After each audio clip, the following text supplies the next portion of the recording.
बिस्मिल्लाहिर्रहमानिर्रहीम। Dear students, आज के इस वीडियो में हम यूनिट वेव्स का लास्ट लेक्चर डिस्कस करने जा रहे हैं, लेक्चर नंबर 4, जिसमें हमारा टॉपिक है डॉपलर इफेक्ट। डियर स्टूडेंट्स, आज के इस लेक्चर नंबर 4 में हम डॉपलर इफेक्ट के टॉपिक को डिटेल में डिस्कस करेंगे, क्योंकि बहुत से स्टूडेंट्स हैं जो बार बार ये बात करते हैं कि सर ये टॉपिक हमें बहुत मुश्किल लगता है। जैसे ही हमारे सामने MCQ आता है तो उसकी स्टेटमेंट को देखकर समझकर हम ये अंदाज़ा नहीं लगा पाते कि यहाँ पे कौन सा फार्मूला यूज़ होगा और कौन सा फार्मूला अप्लाई नहीं होगा, क्योंकि आज के इस टॉपिक में डिफरेंट केसेस हम डिस्कस करेंगे और डिफरेंट फार्मूला यूज़ होंगे, तो स्टूडेंट्स को यहाँ पे थोड़ी सी प्रॉब्लम रहती है। तो डियर स्टूडेंट्स, आप बिल्कुल भी ना घबराएं, आज का ये लेक्चर हम आपके लिए आसान से आसान बनाएंगे। बस शर्त ये है कि आप आज का ये लेक्चर कंप्लीट देखें, पूरी तवज्जो से सुने समझें और चीज़ें साथ साथ नोट करते जाएं। तो इंशाल्लाह जैसे ही हम एंड पे पहुँचेंगे तो आप ये खुद फील करेंगे कि अब ये हमारा टॉपिक जो है अच्छे तरीके से तैयार हो गया है। तो फिर इंशाल्लाह जो भी MCQ आएगा तो आप उसको ईज़िली सॉल्व कर लेंगे। बस शर्त यह है कि आज का ये लेक्चर पूरी तवज्जो से सुने समझें और चीज़ें साथ साथ नोट करते जाएं। तो हम आज का ये टॉपिक NMD CAT के पॉइंट ऑफ व्यू से डिस्कस करेंगे, जितनी इंपॉर्टेंट चीज़ें होंगी, रिजल्ट्स होंगे, उनको डिस्कस करेंगे। तो स्टार्ट करते हैं डॉपलर इफेक्ट से। तो इसकी स्टेटमेंट आपको याद होगी, क्या थी? The apparent change in frequency due to relative motion between the source and observer. ये क्या है? Doppler effect. तो इसी बात को डिस्टेंस हम पहले यहां पे लिख लेते हैं, क्या कि दी अपीयरेंट चेंज, रियल में चेंज नहीं आ रहा, किसी वजह से चेंज आएगा। दी अपीयरेंट चेंज इन फ्रीक्वेंसी। ये वर्ड है स्टूडेंट्स बड़ा इंपॉर्टेंट है, जिसको मैं अंडरलाइन करने लगा हूं। ठीक है, फ्रीक्वेंसी में चेंज आ रहा है। The apparent change in frequency due to relative motion. अब रिलेटिव मोशन आप प्रीवियस चैप्टर्स के अंदर पढ़ के आ रहे हैं, आपको पता होगा। ठीक है, relative motion between source and observer. लो जी, अब डियर स्टूडेंट्स, इसमें मैंने फ्रीक्वेंसी के वर्ड को अंडरलाइन क्यों किया है? यहां से एग्जामिनर आपको थोड़ा सा कंफ्यूज करेगा कि इस फ्रीक्वेंसी के वर्ड की जगह वो लिखेगा इंटेंसिटी और फिर डिफरेंट ऑप्शंस बनाएगा, और स्टूडेंट्स जो हैं वो डॉपलर इफेक्ट के ऑप्शन को सिलेक्ट कर लेते हैं। याद रखिएगा, फ्रीक्वेंसी और इंटेंसिटी सेम चीज़ नहीं है, ये दोनों डिफरेंट है। हाँ, अगर फ्रीक्वेंसी की जगह पिच का वर्ड यूज़ करें फिर ठीक है, तो फिर इंटेंसिटी के वर्ड को देखकर आपने कंफ्यूज नहीं होना। जो बात हम लिख रहे हैं इसी को याद रखें, इसको नहीं भूलना। ये ना सोचने बैठ जाना कि हाँ इंटेंसिटी और फ्रीक्वेंसी का रिलेशन डायरेक्ट होता है, नहीं होता, हाँ होता है, पर लगा दो ना। जो हम कह रहे हैं वो आपने याद रखना है। बल्कि आप एक पॉइंट लिख लें, मैं आपको लिखवा देता हूँ। लिखें जी, डॉपलर इफेक्ट, लिखें ये point. Doppler effect gives the information regarding the change in frequency. आगे लिखते हैं ओनली। ओनली जो है ना, ये स्ट्रेस दे रहा है कि भाई सिर्फ फ्रीक्वेंसी में चेंज की बात करनी है डॉपलर इफेक्ट में। लिख लिया ये पॉइंट, दोबारा लिखे। Doppler effect gives the information regarding the change in frequency only. अब इसी के आगे लिखें, इट डज नॉट सेज, ताकि ये याद रहे, it does not says about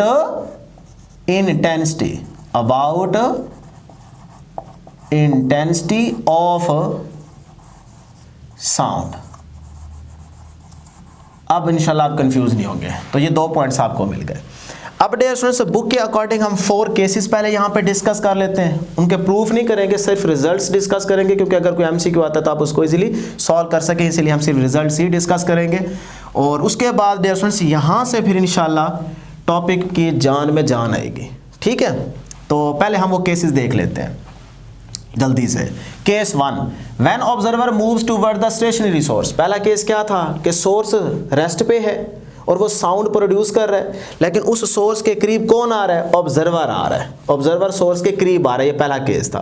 तो इसका हम रिजल्ट यहाँ पे देखते हैं। पहले डायग्राम देख लें कि यहाँ पे हमारे पास ये सोर्स है जिसकी वेलोसिटी क्या है? यूएस। अब यूएस क्या है? 0, क्योंकि सोर्स रेस्ट पे है तो इसकी वेलोसिटी क्या होगी? 0। क्लियर? अब ये सोर्स साउंड प्रोड्यूस कर रहा है, तो जो साउंड की वेलोसिटी है वो क्या है? v। वो तो हर डायरेक्शन में होगी ना, तो हमने यहाँ पे रिप्रेजेंट कर दिया साउंड की वेलोसिटी को v से। क्लियर? उसके बाद ये है वो बंदा, यानी कि ऑब्जर्वर। ठीक है, अब ये ऑब्जर्वर इस सोर्स के करीब आ रहा है, करीब आ रहा है, पास आ रहा है। तो जिस वेलोसिटी से ये आ रहा है उसकी वेलोसिटी क्या है? u not. o से ऑब्जर्वर, u क्या है? उसकी वेलोसिटी है। तो u नॉट क्या है? ऑब्जर्वर की वेलोसिटी है, जिस वेलोसिटी से वो सोर्स के करीब आ रहा है। ठीक है, अब यहाँ पे हम रिजल्ट देखते हैं इस केस का। अगर ये वाली सिचुएशन चल रही है तो यहाँ पे हम देखते हैं कि जो अपेरेंटली फ्रीक्वेंसी में चेंज आया है उसका रिजल्ट क्या है। तो ये पहला केस होगा। ठीक है, एक चीज़ और याद रखें, रिलेटिव मोशन में आपको याद होगा कि अगर वेलोसिटी की डायरेक्शन क्या हो? अपोजिट हो, तो फिर दोनों क्या हो जाएंगी? ऐड। तो फिर साइन क्या आएगा? प्लस का। और अगर ये डायरेक्शन क्या हो? सेम। दोनों की डायरेक्शन क्या हो? सेम। तो फिर आपने याद रखा था ना चैप्टर 3 में, हमने आपको बताया था। तो वहाँ पे अगर डायरेक्शन सेम है तो फिर साइन नेगेटिव, फिर सब्ट्रैक्शन होगी। और अगर डायरेक्शन अपोजिट है तो फिर क्या होगी? एडिशन होगी। तो इस बात को याद रखिएगा, फिर इंशाल्लाह आप कंफ्यूज नहीं होंगे। फार्मूले आपको इंशाल्लाह हम याद करवा देंगे। ठीक है, तो आपने रिलेशन यूज़ किया था जी फ्रीक्वेंसी को फाइंड आउट करने के लिए, v is equal to F lambda, फिर यहाँ से f is equal to v over lambda, फिर v में आपने दोनों को ऐड किया था, फिर करके आपका रिजल्ट आ गया था। तो मैं डायरेक्ट रिजल्ट लिखने लगा हूँ, यहाँ पे डेरिवेशन की ज़रूरत नहीं है, वो आपने क्लास 11th में की थी। अब आप NMD कैट के पॉइंट ऑफ व्यू से ये डॉपलर इफेक्ट को डिस्कस कर रहे हैं, तो इसलिए आप जस्ट जो है रिजल्ट डिस्कस करें।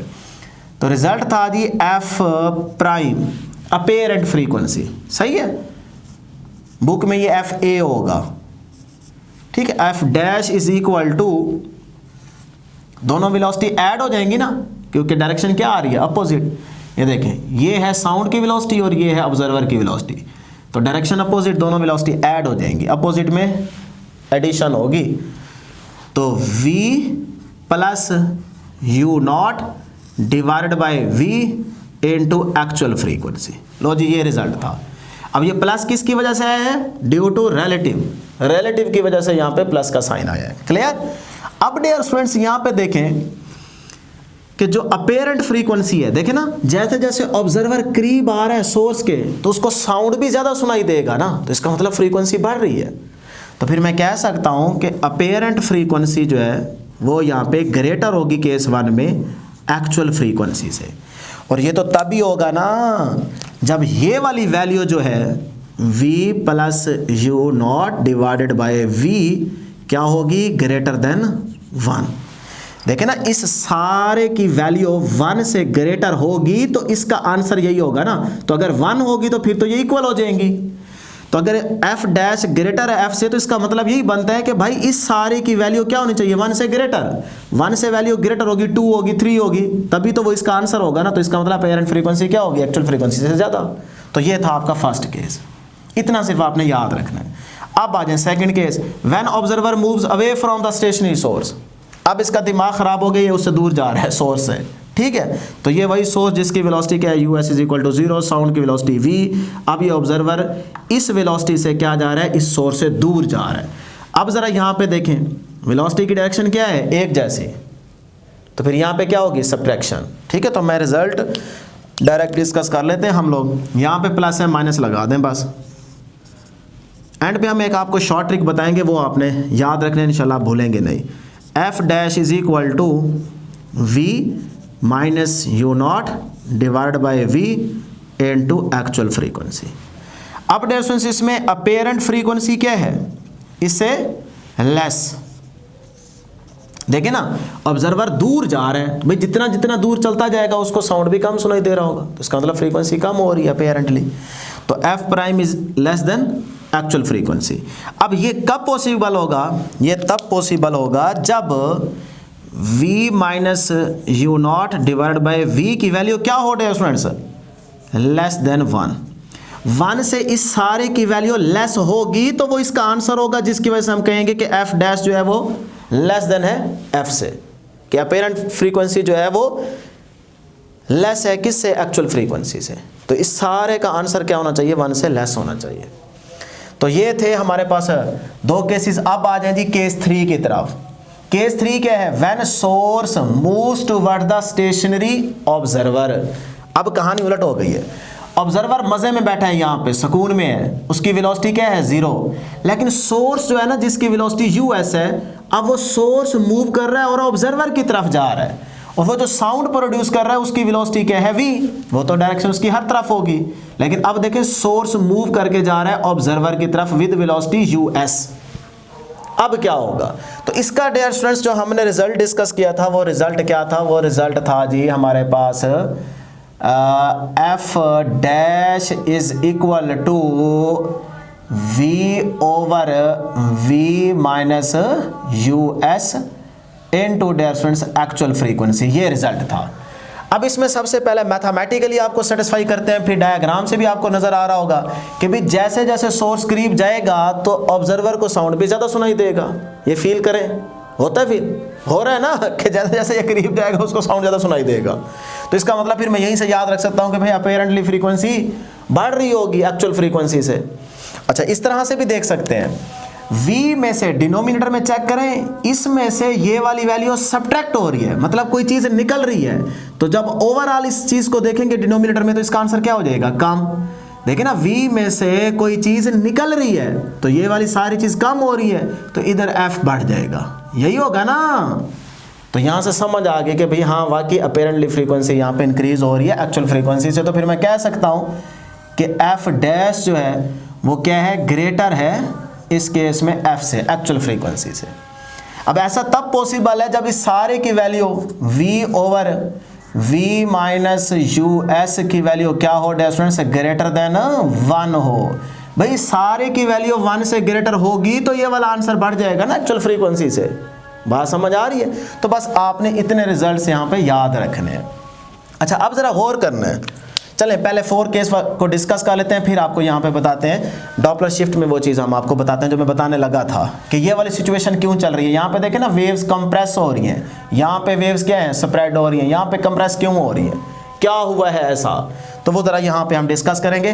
पहले आप इन केसेस को डिस्कस जो हमने किया इनको याद रख लें। अब आ जाए जी case 4, when source moves away from the stationary observer, यानी कि अब सोर्स इस ऑब्जर्वर से दूर जा रहा है, दूर। तो चाहे इसको इधर करें, चाहे इस बंदे को उठा के इधर बिठा दें और इसको इधर ही जाने दें। जब बंदा इधर बैठा होगा ये इधर जाएगा, तो बात तो एक ही है ना कि ऑब्जर्वर से सोर्स दूर जा रहा है। तो ये देखें, मैं इस बंदे को यहाँ से उठा के ना यहाँ बिठा देता हूँ, ये ऐसे, ठीक है। सपोज करें ये अब यहाँ पे बैठा है, अब इसकी वेलोसिटी क्या है, u0 इज इक्वल टू 0। अब सोर्स इसी वेलोसिटी से इधर ही जा रहा है, तो देखें ऑब्जर्वर से दूर जा रहे हैं। 4th केस की डायग्राम होगी, आप बना लीजिएगा, ठीक है। अब क्या होगा, अब डियर स्टूडेंट्स अगर ये इससे दूर जा रहा है तो ऑब्जर्वर को साउंड आहिस्ता आहिस्ता कम होता जाएगा ना, सुनाई कम देगा। तो फिर मैं कह सकता हूँ कि भाई इस केस में जो f डैश है, सिर्फ इधर क्या करें, प्लस का साइन यूज़ कर दें। अच्छा, वो प्लस और ये चीज़ें हम सारे आपको बता चुके हैं कि प्लस क्यों होगा, तो माइनस क्यों होगा वो वहाँ पे बता दिया है। हर जगह वही याद रख लें, देख लें, बिल्कुल सेम रिजल्ट आएगा। सही है, कोई गलती नहीं है, कोई अट्टा लगाने की ज़रूरत नहीं है। तो v divided by v plus us into actual frequency. Clear है जी। अब डियर स्टूडेंट्स यहाँ पे देखें, वहाँ से तो समझ आती है कि भाई दूर जाएगा तो इसको साउंड कम सुनाई देगा, चलो ये आपने फील कर लिया। अब ज़रा मैथमेटिकली देखें, इस v के अंदर इसको ऐड करेंगे तो ओवरऑल डिनोमिनेटर में वैल्यू क्या हो जाएगी, बढ़ जाएगी। अगर ये वैल्यू बढ़ जाएगी तो f यहाँ से कम हो जाएगा। तो इसका मतलब फिर मैं कह सकता हूँ कि यहाँ पे f डैश जो है वो लेस होगा एक्चुअल फ्रीक्वेंसी से, ठीक है। तो अब ये तो तभी पॉसिबल होगा ना जब इस सारे की वैल्यू क्या होगी, 1 से लेस होगी। तो v over v plus us की वैल्यू क्या हो, 1 से लेस। भाई इस सारे की जगह 1 से वैल्यू लेस होगी तो ये सारे का जो आंसर है वो इससे लेस होगा ना, ठीक है। तो ये स्टूडेंट्स आपके पास 4th केस थे। अब हमारे पास जो नेक्स्ट हेडिंग है वो है डॉपलर शिफ्ट की।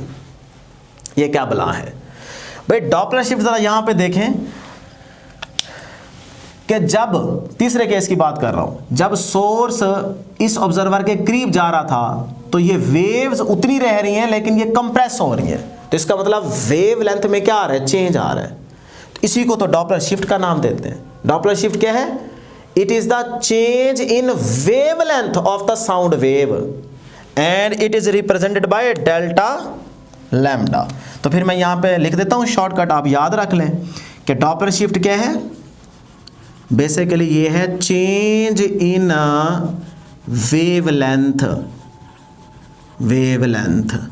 और डियर स्टूडेंट्स इसका रिलेशन क्या रहेगा? इसका रिलेशन रहेगा, इसको हम रिप्रेजेंट करते हैं डेल लैम्डा से, और इसका रिलेशन रहेगा U S divided by F. v is equal to F lambda होता है ना, यूएस वेलोसिटी है बेसिकली किसकी, ये एस से क्या है, सोर्स। तो इसका मतलब अब ये वेलोसिटी जीरो नहीं होनी चाहिए। ये जो वेलोसिटी है, ये बड़ा इंपॉर्टेंट पॉइंट है, इसको नोट कर लें। ऐसा कब हुआ है, ये वेव्स कंप्रेस क्यों हुई हैं? क्योंकि अब ये जो सोर्स है ना, ये मूव कर रहा है। तो हमने देखा जैसे सोर्स ने मूव किया तो यहां पे वेव्स क्या होती गई, कंप्रेस होने लग गई। तो जब वेव कंप्रेस्ड हुई तो इसका मतलब वेव लेंथ कम हो गई है, तो वेवलेंथ में क्या आ गया, चेंज। तो इसी को तो बोलते हैं डॉपलर शिफ्ट। तो इसका मतलब डॉपलर शिफ्ट तब आएगा जब सोर्स मोशन में हो, जब सोर्स मूव करेगा तब डॉपलर शिफ्ट आएगा। तो फिर ये बात मैं यहां पे लिख देता हूं कि सोर्स इन मोशन,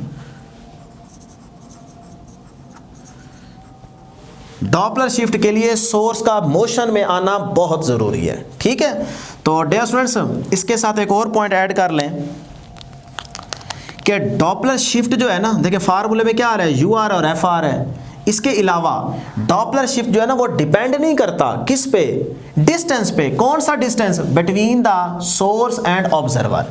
ऑब्जर्वर और सोर्स के बिटवीन ये जो डिस्टेंस है ना, इस पे आपका डॉपलर शिफ्ट डिपेंड नहीं करता। ये बड़ा इंपॉर्टेंट पॉइंट है और इसको लिख लें, यहां पे मैं बना देता हूं। ठीक है, तो हम कहते हैं जी डॉपलर शिफ्ट इज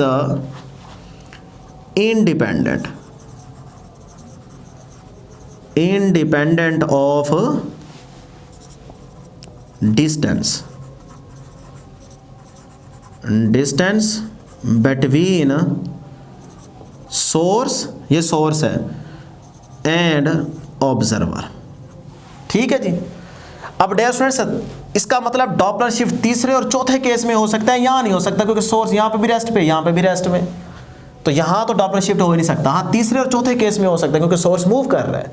तो फिर इसका मतलब हम कह सकते हैं, देखें ना, ये जैसे थर्ड केस में देखा कि सोर्स मूव कर रहा है, तो यहां पे देखें वेव कंप्रेस हो रही है, यहां पे देखें वेव कंप्रेस नहीं हो रही, स्प्रेड हो रही है, ऐसा समझ लें। तो इसका मतलब यहां पे वेवलेंथ क्या है, ज्यादा, यहां पे वेवलेंथ क्या है, कम। तो तीसरे केस में अगर यहां पे वेवलेंथ कम हो रही है तो फ्रीक्वेंसी बढ़ जाएगी।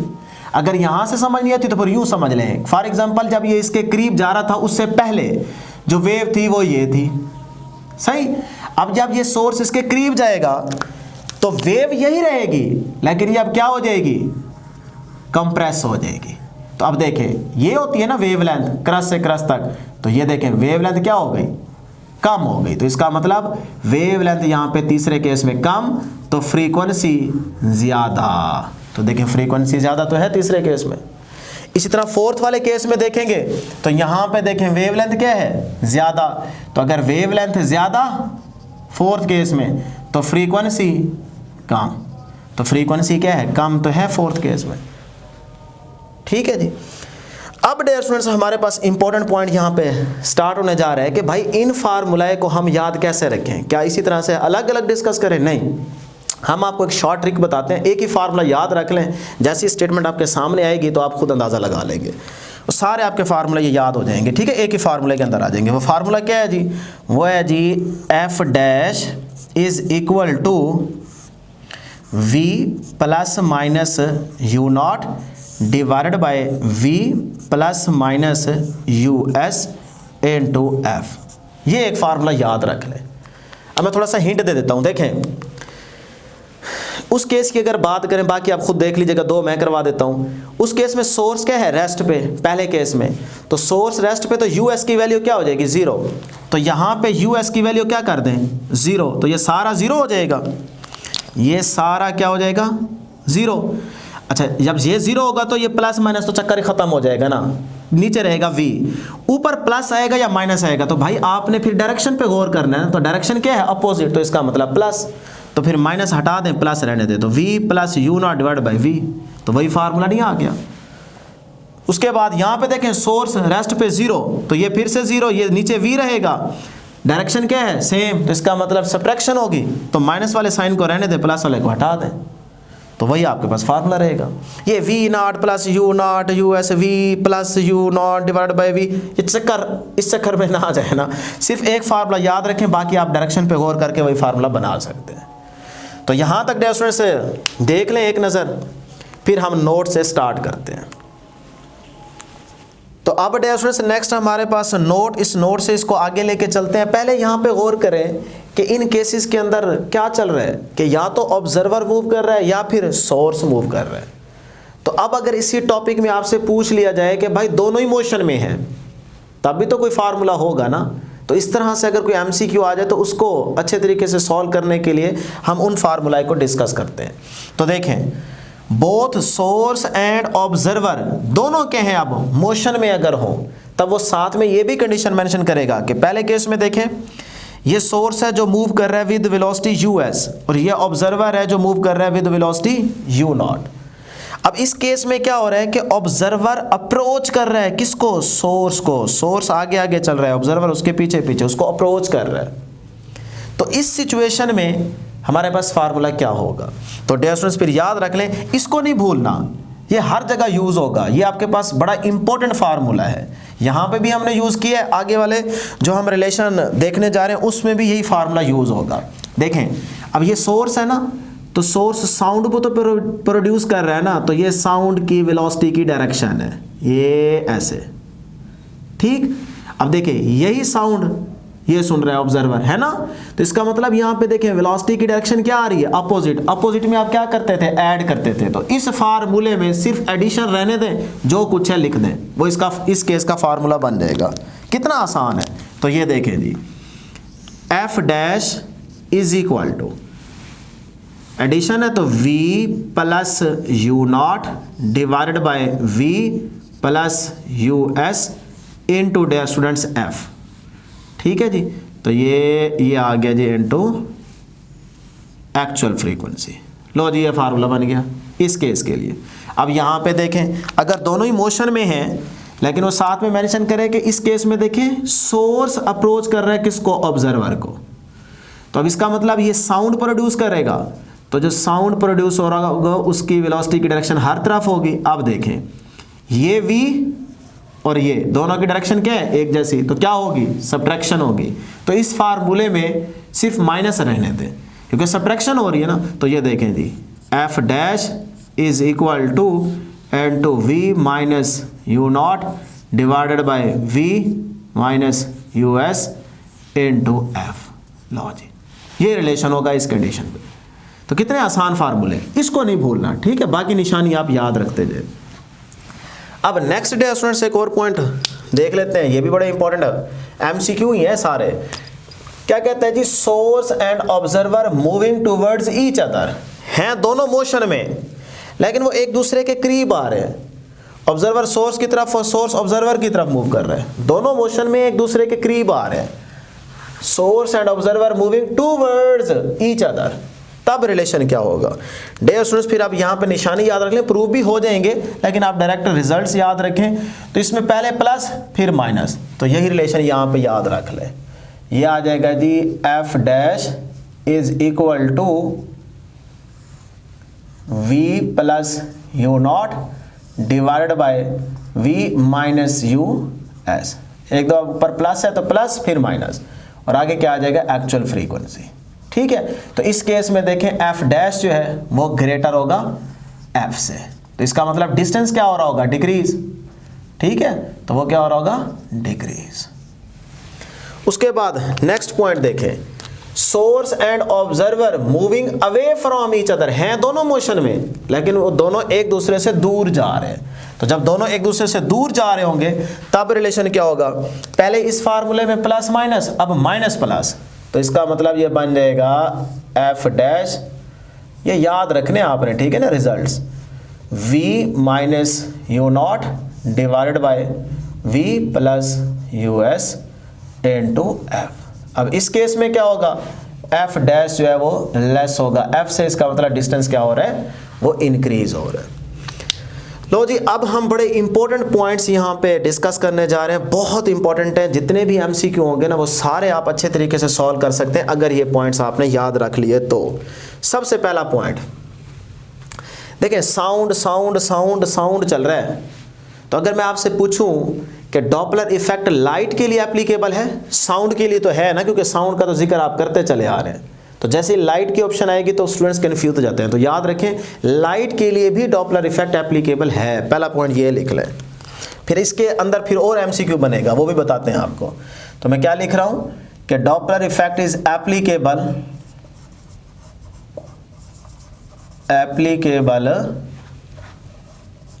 To both sound and light waves.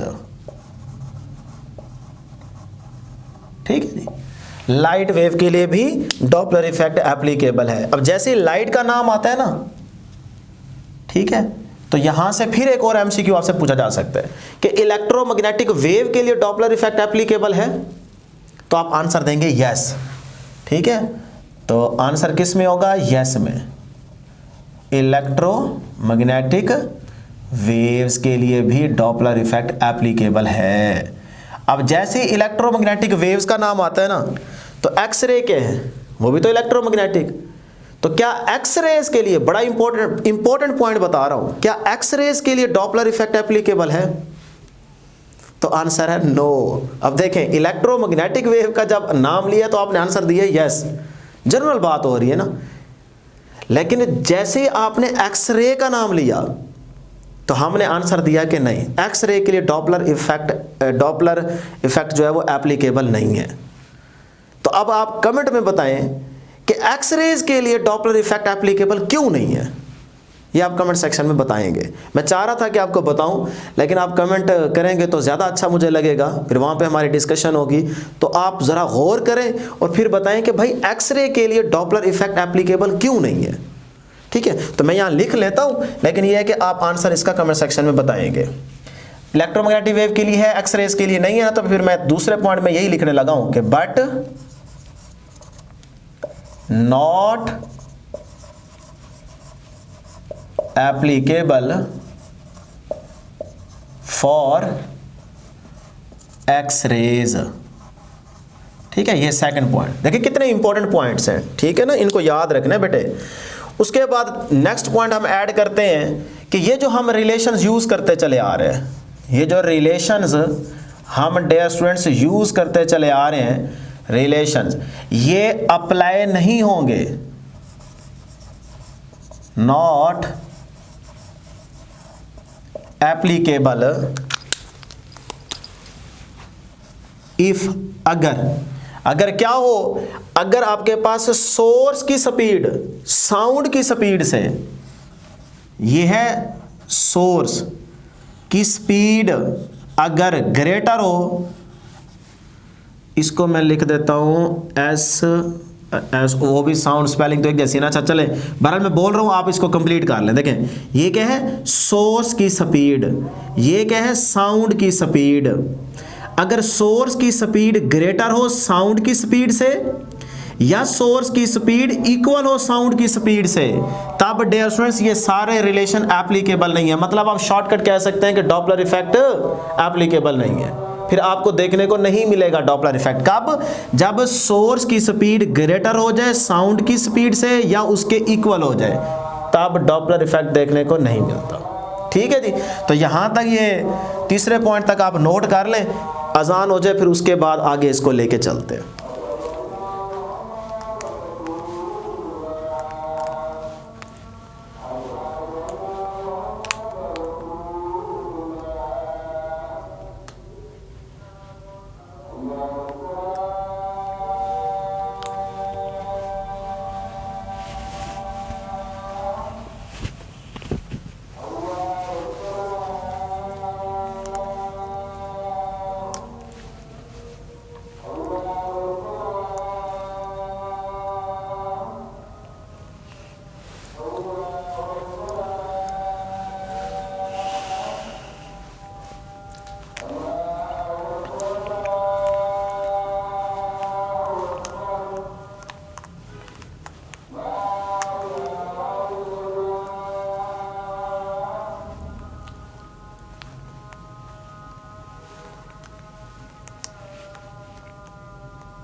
चलें जी, नेक्स्ट अब डिस्टेंस पॉइंट देखते हैं। देखें ना, जब सोर्स की वेलोसिटी ग्रेटर होगी या इक्वल होगी साउंड की वेलोसिटी से, तब डॉपलर इफेक्ट एप्लीकेबल नहीं है। हाँ, तब एप्लीकेबल होगा जब, क्या लिखेंगे जी, एप्लीकेबल, अगला पॉइंट, एप्लीकेबल ओनली, सिर्फ और सिर्फ तब एप्लीकेबल होगा व्हेन या इफ, इसको उलट कर दें, साउंड की स्पीड क्या होगी, ग्रेटर होगी, किससे, सोर्स की स्पीड से, तब डॉपलर इफेक्ट एप्लीकेबल है। ठीक है जी, ये भी बड़ा इंपॉर्टेंट पॉइंट था। नेक्स्ट डे स्टूडेंट्स हम देख लेते हैं, जरा गौर करें कि अगर ऑब्जर्वर और सोर्स दोनों सेम वेलोसिटी से सेम डायरेक्शन में मूव करें, तब डॉपलर इफेक्ट एप्लीकेबल है। तो ये वाला पॉइंट भी याद रखें। देखें ना, ये सारे इंपॉर्टेंट पॉइंट है। तो हम कहते हैं बोथ, मतलब ऑब्जर्वर और सोर्स की बात हो रही है, both moves in same direction with same velocity. ठीक, तो फिर याद रख लें, अगर सोर्स और ऑब्जर्वर सेम डायरेक्शन में सेम वेलोसिटी से मूव करें तो भी डॉपलर इफेक्ट देखने को नहीं मिलता, नो डॉपलर इफेक्ट। क्यों? क्योंकि रिलेटिव मोशन ही नहीं है। रिलेटिव मोशन क्या आ गई, जीरो। तो फिर जब रिलेटिव मोशन ही नहीं है तो इसका मतलब फ्रीक्वेंसी में चेंज कहां से आएगा, नहीं आएगा, तो डॉपलर इफेक्ट एप्लीकेबल ही नहीं होगा। ठीक है, नेक्स्ट बड़ा इंपॉर्टेंट पॉइंट है क्या, कि डियर स्टूडेंट्स याद रखिए, इसको ब्लू से यहां पे मेंशन कर देता हूं कि Doppler effect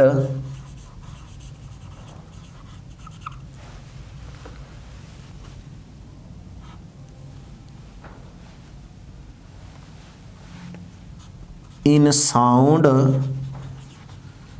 is asymmetric,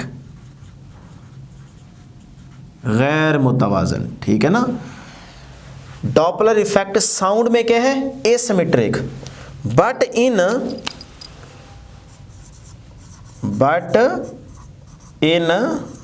light, light में क्या रहेगा, इज सिमेट्रिक। ये भी इंपॉर्टेंट इंफॉर्मेशन है, याद रखें, एमसीक्यू में देखने को मिल सकती है। नेक्स्ट, अच्छा, दोनों मोशन में थे, सेम वेलोसिटी से सेम डायरेक्शन में, ये पॉइंट हो गया। भाई अगर दोनों ही रेस्ट में हो फिर क्या होगा, ये तो केस डिस्कस नहीं किया ना। अगर दोनों ही रेस्ट में हो फिर क्या डॉपलर इफेक्ट एप्लीकेबल है, बोथ आर एट रेस्ट, तो फिर याद रखिएगा no Doppler effect, Doppler effect बड़ा इंपॉर्टेंट पॉइंट है। उसके बाद डियर स्टूडेंट्स लास्ट बड़ा इंपॉर्टेंट पॉइंट, बल्कि सेकंड लास्ट, ठीक है ना, ये आ जाएगा जी, अगर बोथ आर, देखें ना, दोनों रेस्ट पे, दोनों मूव कर रहे हैं, अगर दोनों मोशन में हो लेकिन म्यूचुअली परपेंडिकुलर, तो फिर डॉपलर इफेक्ट एप्लीकेबल होगा। सोचने की बात है ना, इस तरह सोचते जाएं, पॉइंट्स बनाते जाएं। तो अगर ऑब्जर्वर इस तरफ और सोर्स इस तरफ, उसके परपेंडिकुलर, तब डॉपलर इफेक्ट एप्लीकेबल है। तो ये पॉइंट भी ऐड कर लें, बोथ आर मूविंग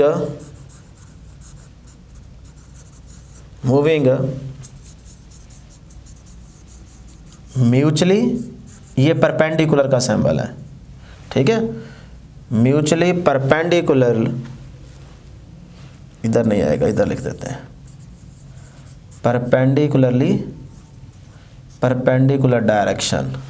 तो फिर डियर स्टूडेंट्स याद रख लें, तब भी नो डॉपलर इफेक्ट। ठीक है ना, इसको आप अच्छे तरीके से लिख लीजिएगा, क्योंकि जगह कम है तो मैं प्रॉपर तरीके से वर्डिंग नहीं बना सका, लेकिन आपको बता दिया कि अगर दोनों म्यूचुअली परपेंडिकुलर डायरेक्शन में मूव कर रहे हैं तब भी आपके पास डॉपलर इफेक्ट एप्लीकेबल नहीं होगा। हाँ, यहाँ पे फिर एक थोड़ा सा, ये मैं जनरली अगर वो कहते हैं ना म्यूचुअली परपेंडिकुलर, तब आपने नो की ही ऑप्शन याद रखनी है।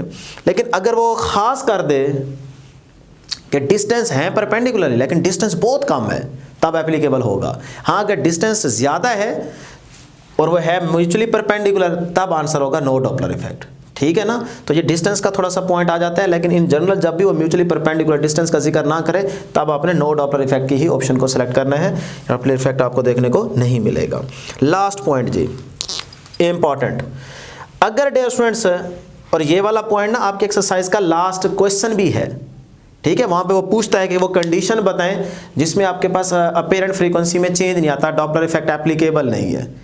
ठीक है, तो वो आपके पास एक तो सर्कल की फॉर्म है कि देखें अगर आपके पास ऑब्जर्वर सेंटर पे रेस्ट पे है और जो सोर्स है वो इस तरह सर्कुलर पाथ में मूव किए जा रहा है, तो डिस्टेंस क्या है, हर जगह पे जिस पॉइंट पे मर्जी चेक करेंगे डिस्टेंस क्या रहेगा, कांस्टेंट। तो जब डिस्टेंस में चेंज ही नहीं आ रहा तो फ्रीक्वेंसी में चेंज कहाँ से आएगा, नहीं आएगा। तो इसका मतलब यहाँ पे फिर डॉपलर इफेक्ट सही है। चले, तो एक सर्कल के और दूसरे नंबर पे ये भी हो सकता है कि अगर दोनों ही मोशन में हो और सेम डायरेक्शन में हो, सेम स्पीड के साथ मूव कर रहे हो और उनके दरमियान डिस्टेंस क्या हो, कांस्टेंट, तब भी तो डॉपलर इफेक्ट नहीं होगा। अच्छा, अगर सेम स्पीड नहीं भी है लेकिन इस तरह से उनकी मोशन है कि उनके बिटवीन डिस्टेंस कांस्टेंट है, दो ऑब्जर्वर और सोर्स मूव कर रहे हैं लेकिन वो इस तरह से मूव कर रहे हैं कि उनके दरमियान डिस्टेंस कांस्टेंट है, तब भी डॉपलर इफेक्ट नहीं होगा। ठीक है जी। तो फिर ये दोनों पॉइंट्स याद रखिएगा, मैं यहां पे लिख देता हूं। चाहे ऑब्जर्वर और सोर्स इस तरह से मूव कर रहे हो कि उनके बिटवीन जो डिस्टेंस है, डिस्टेंस ये क्या हो, कांस्टेंट, तो तब भी dear students no Doppler effect.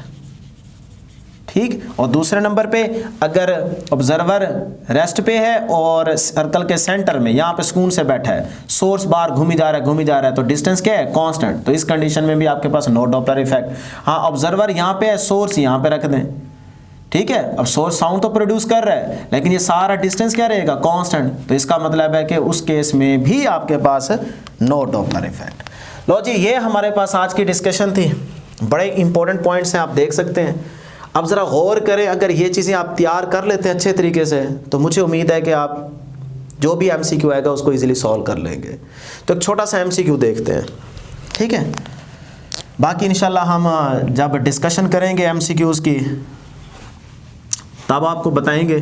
फिलहाल एक दो MCQ यहाँ पे डिस्कस कर लेते हैं, देखते हैं जी कितनी आपको समझ आ गई है। सपोज करते हैं डियर स्टूडेंट्स, यहाँ पे ना हमारे पास है ट्रेन है, ये ले जी। अगर डायग्राम थोड़ी अच्छी ना भी बने ना तो आपने सिर्फ समझना है, ये समझ लो कि इंजन है,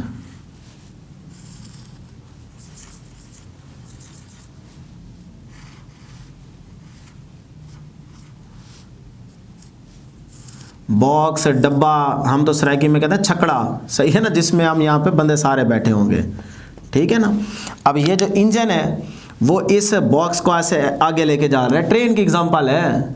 ठीक है, मुझे वो वर्ड नहीं आ रहा है इसको इंग्लिश में क्या कहते हैं, लेकिन ये है कि आप इसको समझने के लिए कह सकते हैं कि ये छकड़ा है या बॉक्स है। ठीक है, तो इस डब्बे के अंदर पैसेंजर्स बैठे हैं, सारे हम लोग बंदे बैठे हैं। ठीक है, और ये इंजन जो है इसको आगे लेके जा रहा है। अब ये जो इंजन इसको आगे लेके जा रहा है, ये मैं सिर्फ आपको बता रहा हूँ समझाने के लिए। ठीक है ना, इस तरह की तो वो स्टेटमेंट देंगे ना बना के सारी। तो अब ये इसको कह लीजिए विसल।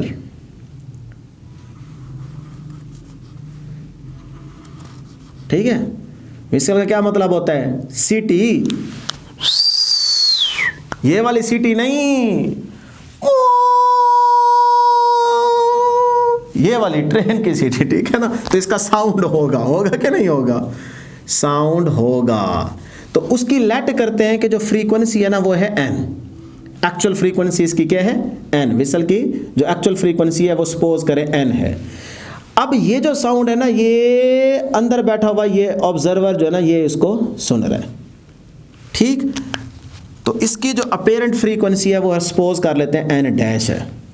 तो अब आपके सामने ऑप्शंस होंगी, सपोज कर लेते हैं कि अपेरेंट फ्रीक्वेंसी जो ये सुन रहे हैं वो ज़्यादा होगी अपेरेंट फ्रीक्वेंसी इस एक्चुअल फ्रीक्वेंसी से, ग्रेटर देन एन, और बीटा ऑप्शन ले लें N less than N, N frequency है, ठीक है ना, और N dash is equal to N, और डेल्टा ऑप्शन बना लेते हैं N dash is equal to 0।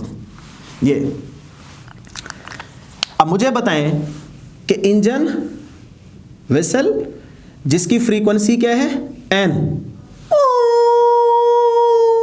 तो इसकी फ्रीक्वेंसी क्या है एन।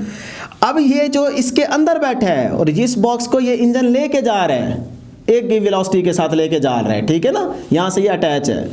तो अब ये जो सुन रहा है इस साउंड को उसकी फ्रीक्वेंसी है एन डैश, तो ये जो फ्रीक्वेंसी है वो इस फ्रीक्वेंसी से ज़्यादा होगी, इसको साउंड ज़्यादा सुनाई देगा, कम देगा, या बराबर का देगा, या फिर साउंड सुनाई नहीं देगा। ये क्वेश्चन है। तो ऑप्शन आपके सामने है, क्या ऑप्शन हो सकती है। अब ज़रा करें गौर। तो डियर स्टूडेंट्स सोचने की बात ही नहीं है। देखें ये जो आपके पास बॉक्स है जिसके अंदर, डब्बे के अंदर आप बैठे हैं, और ये इंजन के साथ साथ नहीं मूव कर रहा, तो यहाँ पे देखें डायरेक्शन क्या है सेम, और स्पीड भी तो सेम ही होगी, यही तो इसको खींच के आगे जा रहा है ना, तो डायरेक्शन भी सेम, वी भी सेम, तो फिर नो रिलेटिव मोशन। जब रिलेटिव मोशन ही 0 है तो अपेरेंट फ्रीक्वेंसी में चेंज कहाँ से आएगा, नहीं आएगा। तो ये केस हमने यहाँ पे डिस्कस किया तो है same direction with same speed, तो यही तो यहाँ पे चल रहा है। तो इसका मतलब ये वाली जो फ्रीक्वेंसी होगी वो इस फ्रीक्वेंसी के क्या होगी, इक्वल होगी, ना बढ़ेगी ना कम हो सकती है। तो फिर कौन सी ऑप्शन बनती है, चार्ली ऑप्शन बनती है। तो इस तरह छोटे छोटे एमसीक्यू आएंगे। अगर आपको ये वाले पॉइंट्स याद है ना तो आप हर तरह का एमसीक्यू सॉल्व कर सकते हैं, ठीक है। अब देयर स्टूडेंट्स अगर मैं यहीं पे छोटा सा एक और एमसीक्यू बनाऊं, सपोज करते हैं जी ये आपके पास क्या है, वाटर, सही है, और उसके ऊपर ये आपके पास क्या है, कश्ती, सपोज ही कर ले, इसके ऊपर बैठा है बंदा, और यहाँ पे सपोज करें कि कोई आपके पास सोर्स है